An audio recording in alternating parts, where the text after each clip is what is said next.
ನಮಸ್ಕಾರ ಎಲ್ಲರಿಗೂ. ನಾನು ನಿಮ್ಮ ಚಿಂತು ಸುಳ್ಳೆನಮ್ಮ. ನಾವೀಗ ಎಲ್ಲಿಗೆ ಹೋಗ್ತಿರೋದು ಗೊತ್ತುಂಟಾ? ಎಲ್ಲಿಗೆ ಅಂತ ಹೇಳಿದ್ರೆ, ಪುತ್ತೂರಿಂದ ಈ ಕಡೆ ಇರುವ ಕುಂಬ್ರದ ಒಂದು ಹಾಲಲ್ಲಿ ಮದುವೆ ಫಂಕ್ಷನ್ ಉಂಟು. ಹಾಗೆ ನಾವು ಮದುವೆಗೆ ಅಂತೇಳಿ ಹೊರಟದ್ದು. ಮದುವೆ ಯಾರ್ದು ಅಂತ ಹೇಳಿದ್ರೆ ನನ್ನ ದೊಡ್ಡ ಮಗನ ಫ್ರೆಂಡಿನ ಅಣ್ಣಂದು. ದೊಡ್ಡ ಮಗನ ಫ್ರೆಂಡಿನ ಅಣ್ಣಂದಾಯ್ತಾ, ಫ್ರೆಂಡ್ ಇದ್ದಲ್ಲ. ಫ್ರೆಂಡಿಗೆ ಮದುವೆ ಆಗಿ ಒಂದು ವರ್ಷ ಆಗಿಕೊಂಡು ಬಂತು.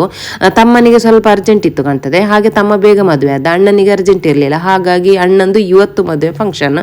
ಹಾಗೆ ನಾವು ಇವತ್ತು ಪುತ್ತೂರಿಗೆ ಮದುವೆಗೆ ಅಂತೇಳಿ ಬಂದದ್ದು. ನಾವು ತಲುಪುವಾಗ್ಲೇ ಲೇಟ್ ಆಗಿತ್ತು, 1 ಒಂದಾಗಿಕೊಂಡು ಬಂದಿತ್ತು. ನಾವು ಬರುವಾಗ ಮದುಮಗನ ಫ್ರೆಂಡ್ಸ್, ಅವನ ಗ್ಯಾಂಗ್ಗಳೆಲ್ಲ ಫೋಟೋ ತೆಗೆದುಕೊಂಡಿದ್ರು.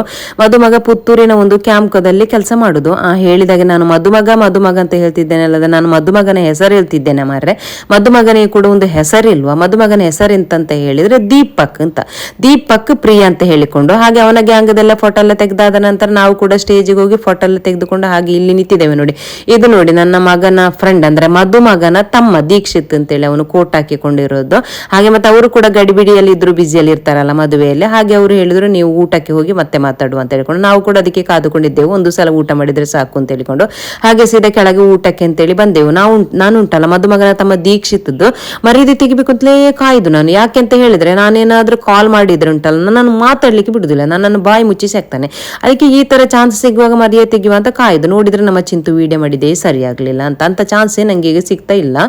ಹೇಳಿದಾಗ ಈಗ ಊಟಕ್ಕೆ ಬಂದಾಗ, ಊಟಕ್ಕೆ ಅಂತ ಹೇಳಿದ್ರೆ ಸೇಮಿಗೆ ಆದ ನಂತರ ಚಿಕನ್ ಗ್ರೀನ್ ಮಸಾಲ, ಕುರ್ಮ ಅಂತ ಹೇಳುದಲ್ಲ, ಗ್ರೀನ್ ಮಸಾಲಕ್ಕೆ ಕುರ್ಮ. ಅದಾದ ನಂತರ ಚಿಕನ್ ಸುಕ್ಕ. ಅದಾದ ನಂತರ ಗೀ ರೈಸಿಗೆ ಕಚ್ಚಂಬರ್ ಎಲ್ಲ ಇತ್ತು. ನನಗೆ ಸ್ವಲ್ಪ ಕಚ್ಚಂಬರ್ ಸ್ವಲ್ಪ ದೂರ, ನಾನು ಕಚ್ಚಂಬರ್ ಅಂತೂ ತಿನ್ನುವುದೇ ಇಲ್ಲ. ಹಾಗೆ ನಾವು ಒಂದು ಟ್ರಿಪ್ ತೆಕ್ಕೊಂಡು ನಾನು ಮತ್ತು ಚಿಂತು ಊಟಕ್ಕೆ ಕೂತಿದ್ದೇವೆ. ಇನ್ನು 2ನೇ ಟ್ರಿಪ್ ಕೂಡ ತೆಕ್ಕೊಳ್ಳಿಕ್ಕೆ ಉಂಟು. ನಿಜ ಹೇಳ್ಬೇಕು ಅಂತ ಹೇಳಿದ್ರೆ ಉಂಟಾ, ನಾವೆಲ್ಲಾದ್ರೂ ಫಂಕ್ಷನ್ಗೆ ಹೋದ್ರೆ ನಮಗೆ ಸರಿಯಾಗಿ ಊಟನೇ ಮಾಡ್ಲಿಕ್ಕೆ ಆಗ್ಲಿಕ್ಕಿಲ್ಲ ಮಾರ್ರೆ. ಯಾಕೆಂತ ಹೇಳಿದ್ರೆ ನಮ್ಮನ್ನ ಎಲ್ಲ ಕಡೆ ಪರಿಚಯ ಆದ ಕಾರಣ ಎಲ್ಲರೂ ಚಿಂತು ಸುಳ್ಳೆ ಅಂತೇಳಿ ಬಂದು ಊಟ ಮಾಡುವಾಗ್ಲೂ ಮಾತಾಡಿಸ್ತಾರೆ ಮಾರ್ರೆ. ಹಾಗಾದ ಕಾರಣ ನಮಗೆ ನಾಚಿಕೆಯಲ್ಲಿ ಊಟನೇ ಮಾಡ್ಲಿಕ್ಕೆ ಆಗ್ಲಿಕ್ಕಿಲ್ಲ ಮಾರ್ರೆ. ಹಾಗೆ ನೋಡಿ, ಸರಿಯಾಗಿ ಊಟ ಮಾಡ್ಲಿಕ್ಕೆ ಆಗದ ಕಾರಣ ನಾಚಿಕೆಯಲ್ಲೇ ನೋಡಿ 2ನೇ ಟ್ರಿಪ್ ಅಲ್ಲಿ ತಟ್ಟೆ ಹಿಡ್ಕೊಂಡು ಬರ್ತಾ ಇದ್ದೇನೆ. 2ನೇ ಟ್ರಿಪ್ ಅಲ್ಲಿ ಎಂತ ಉಂಟು ಅಂತ ಹೇಳಿದ್ರೆ, ಅನ್ನ, ಚಿಕನ್ ಸಾರು, ಮತ್ತೆ ಕಬಾಬು, ಮತ್ತೆ ಇನ್ನೆಂತೋ ಒಂದು ಸಾರು, ತರಕಾರಿ ಸಾರು ಇತ್ತು. ಅದು ಈ ನಾನ್ ವೆಜ್ ಸಾರೊಟ್ಟಿಗೆ ತರಕಾರಿ ಸಾರು ತೆಕ್ಕೊಂಡ್ರೆ ಆ ಊಟದ ಟೇಸ್ಟೇ ಹಾಳಾಗ್ತದೆ ಅಂತ ಹೇಳ್ಕೊಂಡು ನಾನು ತರಕಾರಿ ಸಾರು ತೆಕ್ಕೊಳ್ಳಿಲ್ಲ. ಮತ್ತೆ ಉಪ್ಪಿನಕಾಯಿ ಬಿಡ್ಲಿಲ್ಲ, ಉಪ್ಪಿನಕಾಯಿ ಕೂಡ ತೆಕ್ಕೊಂಡೆ. ಇನ್ನೊಂದು ಪಲ್ಯ ಇತ್ತು, ಪಲ್ಯ ಕೂಡ ಹಾಕಿಸ್ಕೊಂಡೆ ಕಾಣ್ತದೆ, ನನಗೆ ನೆನಪಿಲ್ಲ. ಅದೆಲ್ಲ ಆದ ನಂತರ ಐಸ್ ಕ್ರೀಮ್ ಇತ್ತು. ಐಸ್ ಕ್ರೀಮ್ ಅಂತೂ ನಾನು ಎಲ್ಲಿ ಹೋದ್ರು ಕೂಡ ತಿನ್ನುವುದಿಲ್ಲ, ನಂಗೆ ಇಷ್ಟನೇ ಇಲ್ಲ. ಐಸ್ ಕ್ರೀಮ್ ಎಲ್ಲ ತಿಂದಾದ ನಂತರ ಪಾಯಸ ಕೂಡ ಇತ್ತು. ಪಾಯಸ ಕೂಡ ನಾನು ಕುಡಿಯುವುದಿಲ್ಲ. ಈ ಸೆಕೆಗೆ ಪಾಯಸ ಕುಡಿದ್ರೆ ಉಂಟಲ್ಲ, ಸೆಕೆ ಜಾಸ್ತಿ ಆಗ್ತದೆ ಅಂತ ಹೇಳ್ಕೊಂಡು ಹಾಗೆ ನಾನು ಪಾಯಸ ಕುಡಿಯುವುದೇ ಇಲ್ಲ. ಹಾಗೆ ಊಟ ಎಲ್ಲ ಮುಗಿಸಿ ಹಾಗೆ ನೋಡಿ ನಾವು ಮೇಲೆ ಬಂದು ದೀಕ್ಷಿತ್ ಮತ್ತೆ ಅವನ ಹೆಂಡತಿ ನಾವೆಲ್ಲ ಮಾತಾಡ್ತಾ ಇದ್ದೇವೆ. ನಾನು ದೀಕ್ಷಿತ್ನ ಹತ್ರ ಕೇಳುದು, ಮದುವೆ ಆದ ನಂತರ ಲೈಫ್ ಹೇಗೆ ಉಂಟು ಮಾರಾಯ, ಚೇಂಜಸ್ ಎಂತ ಉಂಟು ಅಂತ ಹೇಳ್ಕೊಂಡು. ಅದಕ್ಕೆ ಅವನು ಹೇಳುದು, ಚೇಂಜಸ್ ಎಂತದ್ದು, ಮದುವೆ ಆಗ್ಲಿಕ್ಕೆ ಮೊದಲು ಊಟ ಮಾಡುವಾಗ ತಟ್ಟೆಯಲ್ಲಿ ಕೂದಲು ಸಿಕ್ತಿರ್ಲಿಲ್ಲ, ಈಗ ಊಟ ಮಾಡುವಾಗ ಕೂದಲು ಸಿಕ್ತಾ ಉಂಟು. ಮೊದಲು ಗುಡಿಸುವಾಗೆಲ್ಲ ಕೂದಲು ಸಿಕ್ತಿರ್ಲಿಲ್ಲ, ಈಗ ಮನೆ ಗುಡಿಸುವಾಗೆಲ್ಲ ರಾಶಿ ಕೂದಲು ಸಿಕ್ತಾ ಉಂಟು, ಅದೇ ಚೇಂಜಸ್ ಅಂತ ಹೇಳ್ಕೊಂಡು. ಅಲ್ಲ ಮಾರ, ಇವನಿಗೆ ಇಷ್ಟು ಪಾಪದ ಹುಡುಗಿ ಸಿಕ್ಕಿದೆ ಪುಣ್ಯ, ಅದರ ಇಡೆಯಲ್ಲಿ ಊಟ ಮಾಡುವಾಗ ಬೇರೆ ಕೂದಲು ಸಿಗ್ತದಂತೆ, ಇನ್ನೂ ಡಬಲ್ ದಮಾಕಲ್ಲ ಮಾರ ಇವನಿಗೆ. ಹಾಗೆ ಮರಳು ಮಾತಾಡಿಕೊಂಡಿರುವಾಗ ಅವರದ್ದು ಫ್ಯಾಮಿಲಿ ಫೋಟೋಕ್ಕೆ ಅಂತೇಳಿ ಸ್ಟೇಜಿಗೆ ಕರೆದ್ರು. ಹಾಗೆ ಹೋಗಿ ಅವರು ಫ್ಯಾಮಿಲಿ ಫೋಟೋ ಎಲ್ಲ ತೆಗೆದಾದ ನಂತರ ನಮ್ಮದು ಕೂಡ ಸೆಲ್ಫಿ ತೆಗಿಯುವಂತೇಳಿ ಹಾಗೆ ಸೆಲ್ಫಿ ಎಲ್ಲ ತೆಕೊಂಡೆವು. ಸೆಲ್ಫಿ ತೆಗೆದು ಕೆಳಗೆ ಬಂದಾಗುವಾಗ ಇವನೇನೋ ಒಂದು ಮೊಬೈಲ್ ಅಲ್ಲಿ ನಮಗೆ ತೋರಿಸ್ಲಿಕ್ಕೆ ಅಂತೇಳಿ ಹೊರಟ ಕೂಡಲೇ ಅವನಿಗೆ ರಪ್ಪ ನೆನಪಾಯ್ತು ಕಾಣ್ತದೆ. ಅದನ್ನ ಇನ್ನೇನೆಲ್ಲ ಮಾಡಿ ನಾನು ಉಲ್ಟಾ ಪಲ್ಟಾ ಮಾಡಿ ನಾನು ಏನೆಲ್ಲ ಹೇಳಿ ಅವನ ಮರ್ಯಾದೆ ತೆಗಿತೇನೆ ಅಂತ ಹೇಳ್ಕೊಂಡು ಅದಕ್ಕೆ ರಪ್ಪ ಅದನ್ನು ಕಿಸೆಗೆ ತುಂಬಿಸಿಕೊಂಡ. ನೋಡಿ ಪಾಪ ಮಾರ, ಅವನಿಗೆ ನನ್ನನ್ನು ಎಷ್ಟೊಂದು ಹೆದರಿಕೆ ಅಲ್ಲ. ಹಾಗೆ ಮದುವೆ ಎಲ್ಲ ಮುಗಿಸಿಕೊಂಡು ಎಲ್ಲರ ಹತ್ರ ಹೇಳಿ ಹಾಗೆ ಖುಷಿಯಲ್ಲಿ ಮನೆ ಕಡೆ ಬರ್ತಾ ಇರುವಾಗ ನನ್ನ ಗಾಡಿಯ ಅವಸ್ಥೆ ಹೀಗಾಗಿದೆ ಮಾರ್ರೆ. ವಿಷಯ ಎಂತಂತ ಹೇಳಿದ್ರೆ, ಮದುವೆ ಹಾಲ್ಗಿಂತ ಸ್ವಲ್ಪ ಮುಂದುಗಡೆ ಬಂದಿದ್ದೇವೆ ಅಷ್ಟೇ. ಮುಂದುಗಡೆ ಆಗಿ ಒಂದು ಕಾರು ಹೋಗ್ತಾ ಇತ್ತು. ಆ ಕಾರಿನವರು ಸಿಗ್ನಲ್ ಹಾಕಿದ್ರು. ಸಿಗ್ನಲ್ ಹಾಕಿ ಸ್ವಲ್ಪ ಲಾಂಗ್ ಕಟ್ ಮಾಡಿದ್ರು. ಅವರು ಲಾಂಗ್ ಕಟ್ ಮಾಡಿದ ಕಾರಣ ನನಗೆ ಸ್ವಲ್ಪ ಕನ್ಫ್ಯೂಸ್ ಆಯ್ತು, ಇವ್ರು ಯಾವ ಕಡೆ ಹೋಗ್ತಿದ್ದಾರೆ ಅಂತ ಹೇಳಿಕೊಂಡು.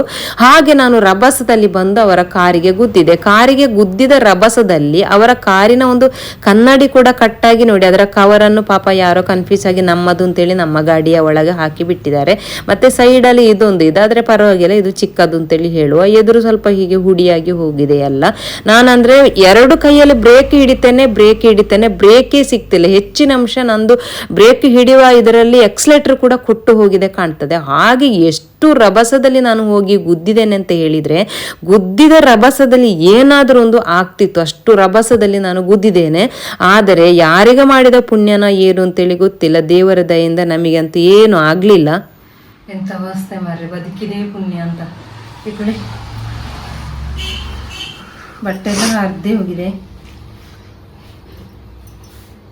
ಚಿಂತೆ ಪುಣ್ಯಕ್ಕೆ ಎಂತ ಆಗಲಿಲ್ಲ ನನಗೆ ಮಾತ್ರ. ಮತ್ತು ಇಲ್ಲಿ ಸ್ವಲ್ಪ ಕಾಲಿಗೆ, ಇಲ್ಲಿ ಸ್ವಲ್ಪ ಇಲ್ಲಿಗೆ, ಮತ್ತು ಇಲ್ಲಿ ತೊಡೆ ಹತ್ರ ಸ್ವಲ್ಪ ಅದು ಕಲ್ಲು ಎಂತ ಮೈಲು ಕಲ್ಲು ಹಾಕಿರ್ತಾರಲ್ಲ ಆ ಕಾರಿಗೆ ಗುದ್ದಿ, ಮೈಲು ಕಲ್ಲಿಗೆ ಗುದ್ದಿ ರಟ್ಟಿದ್ದು. ಮೈಲು ಕಲ್ಲು ಕಿತ್ತೇ ಹೋಗಿದೆ. ಅದು ಮೈಲು ಕಲ್ಲಲ್ಲಿ ಚಿಂತೆ ಹಾಕಿರೋದು, ಅದು ಕಿತ್ತು ರಟ್ಟಿ ಹೋಗಿದೆ ಮಾರೆ. ಕಟ್ಟಾಗಿ ಮತ್ತೆ ಭಾಗ ಅದೇ ಅರ್ಧ ಭಾಗ ಆಗಿದೆ. ಹೌದಾ? ಭಾಗ ಆಗಿ ಅಡಿಂದ ಇದ್ದು ಹೋಗಿದೆ, ಕಟ್ಟಾಗಿದೆ ಅದು. ಮತ್ತೆಂತ ಇದಾಗಿ ಇದಾಗಿದೆ. ಕಲ್ಲು ಇಲ್ಲಿಗೆ ಸಿಕ್ಕಿತ್ತು ನನಗೆ, ಅಲ್ಲಿಗೆ ಇಲ್ಲಿ ಎಲ್ಲೋ ಸಿಕ್ಕಿತ್ತಾಗಿತ್ತು ನನಗೆ. ನಾನೀಗ ನಿಜ ಹೇಳ್ಬೇಕಾ, ನಾನು ಎಷ್ಟೋ ಜನರ ಅವತ್ತು ಮಲಗಿದಲ್ಲಿ ಇದನ್ನೆಲ್ಲ ನೋಡಿದ್ದೇನೆ ನಾನು 10 ವರ್ಷದಿಂದ 15 ವರ್ಷದಿಂದ. ಆ ಕ್ಷಣದಲ್ಲಿ ಆ ಕಲ್ಲು ಬಂದು ಹೀಗೆ ಹೊಡೆದೋದಲ್ಲಿ ನನಗೆ ಅದೆಲ್ಲ ಒಂದು ಕ್ಷಣ ನನಗೆ ನೆನಪಾಯ್ತು ಮಾತ್ರ. ಈ ಸಲ ನಾನು ಮಲಗಿದಲ್ಲಿ ಹೇಳುದಿಲ್ಲ ಅಂತಾರೆ. ಅಪ್ಪ ಚಿಂತು ಎಂತ ಅಂತ ಕೇಳಿದಾನೆ. ಚಿಂತುರಪ್ಪ ಎದ್ದು ನಿತ್ಯಾನ ಒಂದು ಕ್ಷಣದಲ್ಲಿ, ಅವನು ಎದ್ದು ನಿತ್ಯಾನ, ನಾನು ಎದ್ದು ನಿತ್ಯಾನ. ನಾನು ಹೇಳಲಿಕ್ಕಾಗುದಿಲ್ಲ ಅಂತೇ ಇದ್ದೆ. ಆ ಕಲ್ಲು ಆ ಕಾರಿಗೆ ಗುದ್ದಿದ ಸೀನ್ ಎಲ್ಲ ಯೋಚನೆ ಮಾಡುವಾಗ ಇಲ್ಲಿ ಕೂತಲ್ಲಿ ನಾನು ಹೇಳೋದಿಲ್ಲ ಅಂತೇ ಇದ್ದೆ. ಅದ್ರ ಪುಣ್ಯಕ್ಕೆ ಎಂತ ಆಗಲಿಲ್ಲ. ಇಷ್ಟದ್ದು ಅಲ್ಲಿ ಬಂದು ಸೇರಿದವರೆಲ್ಲ ಹೇಳಿದೆ ಅಂತ ಗೊತ್ತುಂಟ, ಬದುಕಿದು ದೊಡ್ಡದು ನೀವು ಅಂತ. ಇಷ್ಟ ಅದೇ ಪುಣ್ಯ. ಗಾಡಿ ಹೋದ್ರೆ ಹೋಗ್ಲೆಕ್ಕ, ನಿಮಗೇನಾಗ್ಲಿಲ್ಲಲ್ಲ. ಏನಾದ್ರು ಹಿಂದೆ ಒಬ್ರು ಬರ್ತಿದ್ರಂತೆ, ಅವರು ನೋಡಿಕೊಂಡಿದ್ರಂತೆ. ಅವರು ಹೇಳಿದ್ರು ಎಂತ ಅವಸ್ಥೆ, ಇಷ್ಟ ಆದ ಪುಣ್ಯ, ನಾನು ಎಂತ ಒಂದು ಆಯ್ತು ಅಂತ ಯೋಚನೆ ಮಾಡಿದ್ದೆ ಅಂತ ಹೇಳಿದ್ರು. ನನಗೆ ಎಂತ ಆಯ್ತು ಅಂತ ಗೊತ್ತಾಗ್ಲಿಲ್ಲ. ಅವ್ರು ಎಂತ ಅಂತ ಹೇಳಿದ್ರೆ, ಅವರು ಸಿಗ್ನಲ್ ಹಾಕಿದ್ರು. ಸಿಗ್ನಲ್ ಹಾಕಿ ಬರ್ತಾ ಇದ್ರು, ಅವ್ರು ದೂರದಿಂದ ಸಿಗ್ನಲ್ ಹಾಕಿದ್ದಾರೆ. ಒಂದು ನನಗೆ ಕನ್ಫ್ಯೂಸ್ ಆಯ್ತು ಅಂತಂದ್ರೆ, ಸಿಗ್ನಲ್ ಅವರಿಗೆ ಹಾಕಿ ಮರ್ತೋಯ್ತು ಅಂತಲೂ ಒಮ್ಮೆ ಆಯ್ತು ನನಗೆ. ಮತ್ತೆ ಇನ್ನೊಮ್ಮೆ ಎಂತಂತ ಹೇಳಿದ್ರೆ, ಸಿಗ್ನಲ್ ಹಾಕಿ ಸ್ಟ್ರೈಟ್ ಬಂದವರು ಈಚೆ ತೆಗ್ದಾಗೆ ಮಾಡಿದ್ರು ಒಮ್ಮೆ. ಆಗ ನನ್ನ ತಲೆಯಲ್ಲಿ ಅವರು ಈಚೆ ಹೋಗ್ತಾರೆ, ಅವ್ರಿಗೆ ಕನ್ಫ್ಯೂಸ್ ಆಗಿದೆ ಸಿಗ್ನಲ್ ಹಾಕಿಂತ ಆ ಥರನೂ ಆಯ್ತು. ಹೀಗೇನು ತೆಗ್ದ್ರು. ನನಗೆ ಒಟ್ಟು ಕನ್ಫ್ಯೂಸ್ ಆಗಿ ಹೋದಿತ್ತು, ಅವ್ರು ಯಾವ ಸೈಡ್ ಹೋಗ್ತಾರೆ ಅಂತ ಹೇಳಿಕೊಂಡು.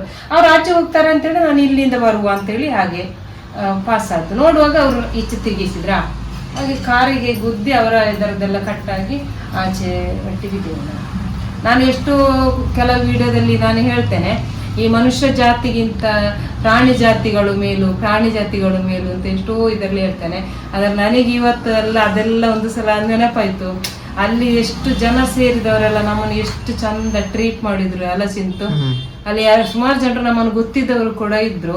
ಅವರು ಎಷ್ಟು ಚಂದ, ಚಿಂತು ನಾನು ಕರ್ಕೊಂಡು ಹೋಗ್ತೇನೆ, ಅಲ್ಲಿವರೆಗೆ ಬನ್ನಿ, ನನ್ನ ಗಾಡಿಯಲ್ಲಿ ನೀವು ಹೋಗಿ, ನಿಮ್ಮ ಗಾಡಿಯನ್ನು ನಾವು ತಗೊಂಡು ಬರ್ತೇವೆ ಅಲ್ಲಿ ಗ್ಯಾರೇಜ್ ಹೊರಗೆ, ಎಷ್ಟೊಂದು ಖುಷಿಯಲ್ಲಿ ಮಾತಾಡಿಸಿದ್ರು. ನನಗೆ ಈ ಗಾಡಿ ಹೋದಕ್ಕಿಂತಲೂ ನನ್ನನ್ನು ಹೋಗಿದ್ಲು ಅವರು ಅಷ್ಟು ಚಂದ ಅಲ್ಲಿ ಮಾತಾಡಿಸಿದ್ರಲ್ಲ, ಎಲ್ಲರೂ ಸೇರಿದವರೆಲ್ಲ.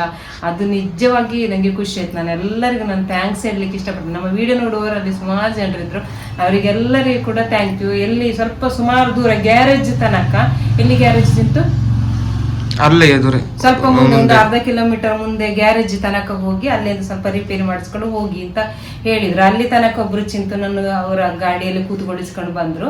ಮತ್ತೆ ನಮ್ಮ ಒಟ್ಟಿಗೆ 3 ಜನರು ಒಟ್ಟಿಗೆ ಬಂದ್ರು, ಪಾಪ ಬಂದು ಅಲ್ಲಿ ನಿಲ್ಲಿಸಿ ನಮ್ಮನ್ನು ಮಾತಾಡಿಸಿ ಮತ್ತೆ ಹೋದ್ದು. ನಾನು ತುಂಬಾ ಥ್ಯಾಂಕ್ಸ್ ಹೇಳ್ತೇನೆ ಎಲ್ಲರಿಗೂ ಕೂಡ. ಅಷ್ಟೊಂದು ಚಂದ ನಮ್ಮನ್ನು ಮಾತಾಡಿಸಿ ಎಲ್ಲರೂ ಗಾಡಿ ಎಲ್ಲ ಇದು ಮಾಡಿ ಕೊಟ್ಟು. ಎಷ್ಟೇ ಆದ್ರೂ ನಾನು ಎಷ್ಟೋ ವಿಡಿಯೋದಲ್ಲಿ ಪ್ರಾಣಿ ಜಾತಿಗೆ ಹೋಲಿಸಿದ್ದೇನೆ. ಇಂಥ ಕಷ್ಟಕ್ಕಾಗುವಾಗ ನಮ್ಮ ಮನುಷ್ಯರೇ ಬೇಕಾದ್ದು. ಪ್ರಾಣಿಗಳು ಪ್ರೀತಿ ಕೊಡ್ತಾರೆ ಎಲ್ಲ ನಿಜ, ಆದ್ರೆ ಕಷ್ಟ ಬರುವಾಗ ಓಡಿ ಬರುದು ಮನುಷ್ಯರೇ. ಅದು ಇವತ್ತು ಒಂಥರ ಏನೋ ಒಂದು ತರ ನೆಲ್ಲ ಆಗಿ ಹೋಯ್ತು. ಮತ್ತೆ ನಂಗೆ ಎಂತ ಗೊತ್ತಾ, ಮೊನ್ನೆಯಿಂದ ಒಂಥರ ಮನಸ್ಸಿಗೇನೋ ಒಂಥರ ಆಗ್ತಿತ್ತು. ಅಂದ್ರೆ ರಾತ್ರಿ ಮಲಗಿ ನಿದ್ದೆ ಮಾಡಿರುವಾಗ ಅಲ್ಲಿ ಗುದ್ದುದು, ಇಲ್ಲಿ ನಿನ್ನೆ ಒಂದ್ಸಲ ಎದ್ದು ಕೂಡ ಕೂತಿದ್ದೇನೆ ನಾನು.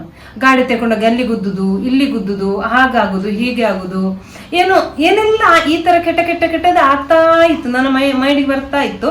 ಇವತ್ತದು ಆಯ್ತು. ನಾನು ಎಷ್ಟೋ ಸಲ ನನ್ನ ಮಗನೊಟ್ಟಿಗೆ ಈ ತರ ಎಲ್ಲ ಆಗುವಾಗ ನಂಗೆ ಹೀಗೆ ಆಗ್ತದೆ ಅಂತ ನಾನು ಹೇಳ್ತೇನೆ. ಆಗ ನನ್ನ ಮಗ ಹೇಳ್ತಾನೆ, ನೀನು ಹಾಗೇನಾರು ಆಗುದು, ನೀನು ಆ ತರ ಹೋಗ್ಬೇಡ, ಆ ತರ ಮಾಡ್ಬೇಡ ಅಂತೆಲ್ಲ ಹೇಳ್ತಾನೆ. ಅವ್ನು ನಾನು ದೊಡ್ಡವನೊಟ್ಟಿಗೆ ಕಾಲ್ ಮಾಡಾಗ ಹೇಳ್ತಾನೆ.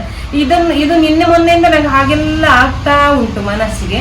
ಅದು ಇವತ್ತದು ಆಗಿ ಹೋಯ್ತು. ನಂಗೆ ಇನ್ನೊಂದು ಆಗ್ತಾ ಉಂಟು ಮನಸ್ಸಿಗೆ. ನಾನು ಎಂತ ಅಂತ ಹೇಳೋದು, ಇನ್ನೊಂದು ಆಗ್ತಾ ಉಂಟು. ನಾನು ಅದನ್ನು ಚಿಂತನೆ ಹತ್ರ ಹೇಳಿದೆ, ಬೇಡ ಅಂತ ಆಗ್ತಾ ಉಂಟು ಅಂತ. ಅದು ಮೊದಲೇ ನಮಗೊಂದು ಸಿಗ್ನಲ್ ಕೊಡ್ತದೆ.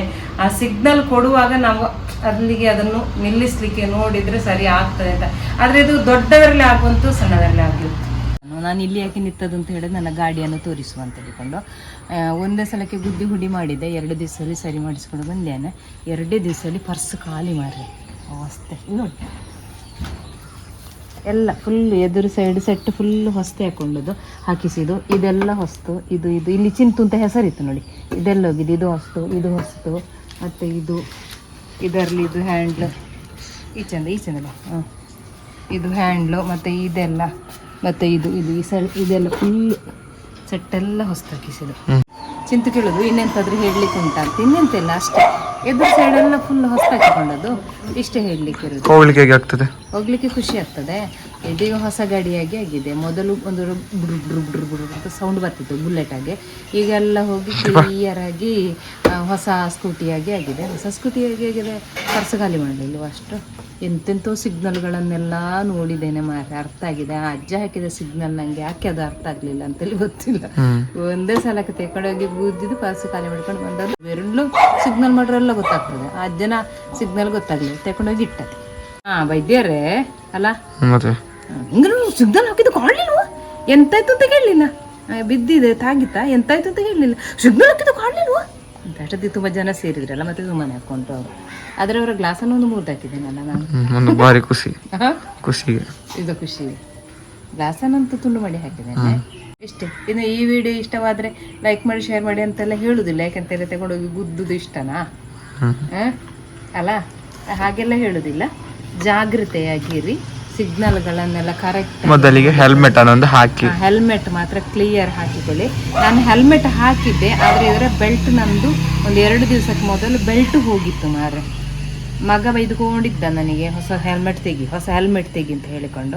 ನಾನು ಸಾಕು ಹೆಲ್ಮೆಟ್ ಸರಿ ಉಂಟಲ್ಲ ಅಂತ ಹೇಳ್ಕೊಂಡು ಸಾಕು ಅಂತ ಸುಮ್ಮನೆ ಹಾಕ್ಕೊಂಡಿದ್ದೆ. ಆದರೆ ಇದರ ಬೆಲ್ಟ್ ಹೋಗಿತ್ತು, ಇನ್ನು ಹೊಸ ಹೆಲ್ಮೆಟ್ ತೆಗಿಬೇಕು. Helmet safety. ರಟ್ಟಿದ ಪೋರ್ಸಲ್ಲಿ ಹೆಲ್ಮೆಟ್ ಎಲ್ಲಿ ಹೋಗಿದೆ ಅಂತಲೇ ಗೊತ್ತಾಗಿಲ್ಲ ಆಯಿತು. ಅಷ್ಟು ದೂರ ಹೆಲ್ಮೆಟ್ ರಟ್ಟಿ ಹೋಗಿತ್ತು, ಬೆಲ್ಟ್ ಇರಲಿಲ್ಲಲ್ಲ. ಮತ್ತು ಇವನೇ ಹಾಕಿಕೊಂಡು ಬಂದಂತೆ. ನನಗೆ ಸಂಗತಿ ಗೊತ್ತಿಲ್ಲ. ಸುಮಾರು ಹೊತ್ತಾದ ನಂತರ ನಾನು ಕೇಳಿದೆ ಹೆಲ್ಮೆಟ್ ಎಲ್ಲಿತ್ತು ಅಂತ ಹೇಳಿಕೊಂಡು. ಎಲ್ಲ ಜಾಗೃತೆಯಾಗಿ ಸೇಫಾಗಿ ಸಿಗ್ನಲ್ ಎಲ್ಲ ಕರೆಕ್ಟ್ ನೋಡಿಕೊಂಡು. ನನ್ನ ವೀಡಿಯೋವನ್ನೇ ಹಾಳು ಮಾಡಿದ್ರು, ಅಲ್ಲಿ ನೋಡಿ, ವೀಡಿಯೋವನ್ನೇ ಹಾಳು ಮಾಡಿದ್ರು. ನಮಸ್ತೆ.